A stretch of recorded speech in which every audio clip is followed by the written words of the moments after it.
अस्सलाम वालेकुम स्टूडेंट्स। आज पेडागोजी का लेक्चर नंबर 6 है। ये कंटिन्यूएशन में है पिछली सीरीज़ से और आज हम पेडागोजी के मज़ीद 10 क्वेश्चन सॉल्व करेंगे। ये तमाम कम्पिटिटिव एग्ज़ाम में आते रहे हैं और मज़ीद आते रहेंगे। चलिए तो स्टार्ट करते हैं आज का लेक्चर। क्वेश्चन है, which of the following is the change factor of trend and interest? Option A condition, option B time, option C experience और option D all of above. इसके लिए हम देख लेते हैं कि इसने यहाँ पे किस किस चीज़ का जिक्र किया है। इंटरेस्ट का किया है और ट्रेंड का जिक्र किया है। इंटरेस्ट क्या चीज़ है? Interest of an individual a relatively stable affective evaluative orientation toward certain subject area और ऑब्जेक्ट।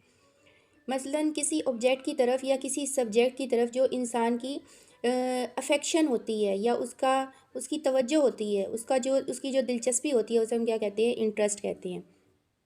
ऑप्शन में क्या है? कंडीशन है, टाइम है या एक्सपीरियंस है। तो इसमें वो क्या कह रहा है कि विच of the following is the change factor of trend and interest. अगर इंसान का इंटरेस्ट या उसका ट्रेंड चेंज हो रहा है तो उसकी ज़िम्मेदार कौन सी चीज़ें होंगी? कंडीशन भी हो सकती है उसकी एक कंडीशन में वो एक सिचुएशन को पसंद करे, उसका इंटरेस्ट ज़ाहिर करे और उसकी कंडीशन चेंज हो और वो दूसरी चीज़ की तरफ इंटरेस्ट ज़ाहिर करे।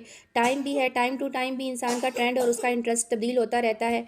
और एक्सपीरियंस बेस भी इंसान का जो एक्सपीरियंस एक ऐसी चीज़ है जब इंसान का बैड मतलब कि रिज़ल्ट आएगा किसी चीज़ से, वो इंटरेस्ट ज़ाहिर कर रहा था किसी एक चीज़ की तरफ या ट्रेंड अपना ज़ाहिर कर रहा था, लेकिन उसका जो रिज़ल्ट आया वो थोड़ा सा बैड आ गया या उसको रिवार्ड नहीं वहाँ से मिला, तो हो सकता है कि वो अपनी साइड जो है वो चेंज कर ले उसकी। ठीक है, तो नेक्स्ट क्वेश्चन है, if an activity pledges a child. अगर कोई एक्टिविटी है वो उसे खुश कर रही है बच्चे को, तो he will do it repeatedly, वो बार बार करेगा। He will make it a part of his behaviour बना लेगा उसे। He will opt it from other option, वो फिर अदर ऑप्शंस को छोड़कर इसे करेगा। तो इस बारे में भी हम पढ़ चुके हैं पहले। री इन्फोर्समेंट में मैंने आपको ये कंसेप्ट दिया था कि अगर कोई बच्चा जो है वो किसी स्टिमुलस पे रिस्पॉन्स दे रहा है, अगर हम उस रिस्पॉन्स पे उसको रिवार्ड करते हैं, मसलन शाबाश दे देते हैं या कोई अदर रिवार्ड उसे दे देते हैं, तो वो उसे बार बार रिपीट करता है। और अगर उसे पनिश कर देते हैं तो उसे बार बार रिपीट नहीं करता, लेकिन हो सकता है कि वो अपना बिहेवियर जो है वो चेंज कर ले। ठीक हो गया। मिसाल के तौर पे बच्चे यहाँ पे कुछ एक्टिविटीज़ कर रहे हैं, उनसे खुश हो रहे हैं, उन्हें बार बार रिपीट कर रहे हैं। नेक्स्ट क्वेश्चन है, अटेंशन रेफर्स टू। अटेंशन जो है वो किस चीज़ को रेफ़र करती है? पहले हम देख लेते हैं कि अटेंशन क्या है, क्योंकि इंटरेस्ट भी हमने देखा, इंटरेस्ट और अटेंशन बाज़ औक़ात मिक्स हो जाती हैं। अटेंशन होती है किसी चीज़ से, एक चीज़ से तवज्जो उठा के दूसरी तरफ तवज्जो को मरकूज़ करना, अटेंशन होती है ये। और इंटरेस्ट क्या होता है? अटेंशन की जो लास्ट स्टेज है वो इंटरेस्ट होता है। ठीक है, अटेंशन को अगर हम डिफ़ाइन करें तो ये होता है notice taken of someone और समथिंग एज इंटरेस्टिंग और इम्पोर्टेंट। जब कोई चीज़ हमारे लिए इंपॉर्टेंट होती है तो हम उसमें थोड़ा सा इंटरेस्ट ज़ाहिर कर देते हैं, तो उसे हम क्या कहते हैं? अटेंशन कहते हैं। तो इसमें क्वेश्चन क्या हो रहा है कि अटेंशन रेफ़र किस चीज़ को करती है? Attend to an activity. जब हम एक एक्टिविटी को अटेंड करते हैं, मिसाल के तौर पे अगर हम इसे समझना चाहें, जैसे क्लास में बच्चा होता है, अटेंड कर रहा होता है एक एक्टिविटी को या सबक ले रहा होता है, लेक्चर ले रहा होता है।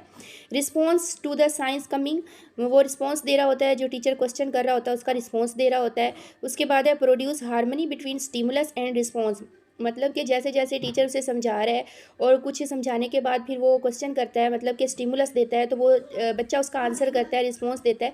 इस तरह से वो हार्मनी होती है उसके दरमियान, स्टिमुलस के दरमियान और रिस्पॉन्स के दरमियान। तो ये थ्रू आउट सारे पीरियड में जो स्टिमुलस और रिस्पॉन्स में हार्मनी है ये चलती रहेगी, तो उसकी क्या होगी? अटेंशन, वो मरकूज़ रहेगा उसके ऊपर, उस सबक के ऊपर तवज्जो उसकी कायम रहेगी। नेक्स्ट हम देखते हैं अटेंशन एंड इंटरेस्ट। ये आपको समझाने के लिए, अटेंशन जब किसी चीज़ की तरफ हम तवज्जो दिलाते हैं, और ये इंटरेस्ट है जब बच्चा किसी चीज़ में इंटरेस्ट ले रहा होता है। अटेंशन क्या करती है? Increase the pace of development या minimise individual differences, reduce the responsibility of teacher. तो अटेंशन क्या करती है? इंक्रीज़ करती है डेवलपमेंट का, क्योंकि अटेंशन होगी तो बच्चा लर्न करेगा तो वो अच्छे मार्क्स हासिल करेगा, तो ये डेवलपमेंट की तरफ जा रहा है। अटेंशन इज़ क्या होती है? एक सोशल स्टेट होती है या मेंटल स्टेट होती है या ऑर्गेनिक स्टेट होती है? ये एक मेंटल स्टेट होती है, जहन से रिलेटेड है। नेक्स्ट है meaningful of an act for a child. एक बच्चे के लिए मीनिंगफुल होना किसी एक्ट का, उसका क्या मतलब है? The particular learning can be beneficial for him, the particular learning can be beneficial for him in future, मतलब कि वो फ्यूचर में हो सकती है beneficial. The particular learning can be socially beneficial, तो इसमें ये ऑल ऑफ अबव आ जाएगा। The unarranged and disorder poem क्या है कि वो लर्न नहीं होती easily. Can not be memorise, A. B है can be memorise remember till long, और कैन ईजिली बी फॉरगटन, तो इसमें होगा सी। नेक्स्ट है क्वेश्चन 58। अच्छा, जो बच्चे यहाँ पे फर्स्टली आ रहे हैं उनके लिए ज़रा बता दो अपने चैनल के बारे में कि इसमें एजुकेशन के, पेडागोजी के तकरीबन तमाम ही क्वेश्चन जो हैं, जो भी इसमें चैप्टर आ जाता है, तमाम क्वेश्चन इन वीडियोस में हो चुके हैं तकरीबन। तो इससे पहले जो वीडियोस अपलोड हो चुकी हैं उनको वो रेफ़र कर सकते हैं। Which of the following increases the pace of development, तो इसमें से पेस ऑफ डेवलपमेंट जो है उसका किससे रिलेशन है। मीनिंगफुल कंटेंट होगा, मीनिंगलेस होगा, सॉरी। ए। बी है मीनिंगफुल, और सी है पनिशमेंट। अगर पनिशमेंट होगी तो वो करेगा ही नहीं, पेस ऑफ डेवलपमेंट ही नहीं होगी, क्योंकि बच्चा लर्न ही नहीं करेगा। और अगर मीनिंगलेस होगा तब भी वो लर्न नहीं करेगा, और लर्न करेगा तो उसका फ़ायदा नहीं होगा। तो मीनिंगफुल जो कंटेंट होगा उसका होगा कि वो लर्न करेगा जब, तो उसी से उसके जो है वो डेवलपमेंट में वो कोई पार्ट अदा कर सकेगा।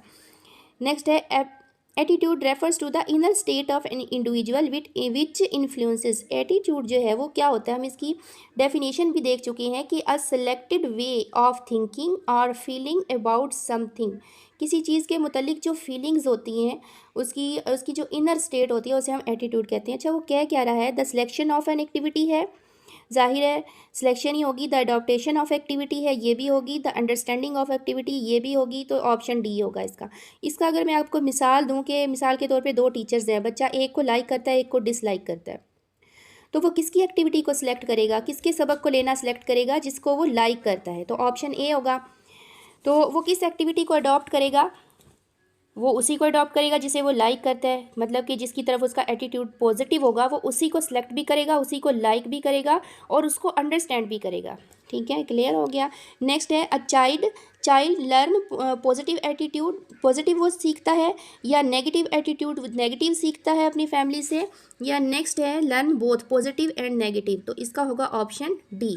चलिए जी, तो बस यहाँ तक था आज का लेक्चर, यहाँ पर वाइंड अप करते हैं, मिलते हैं फिर नेक्स्ट लेक्चर में। अगर पसंद आए तो लाइक ज़रूर कीजिए, शेयर ज़रूर कीजिए, और अभी तक अगर चैनल सब्सक्राइब नहीं किया तो इसको सब्सक्राइब भी करें। थैंक यू, अल्लाह हाफिज़।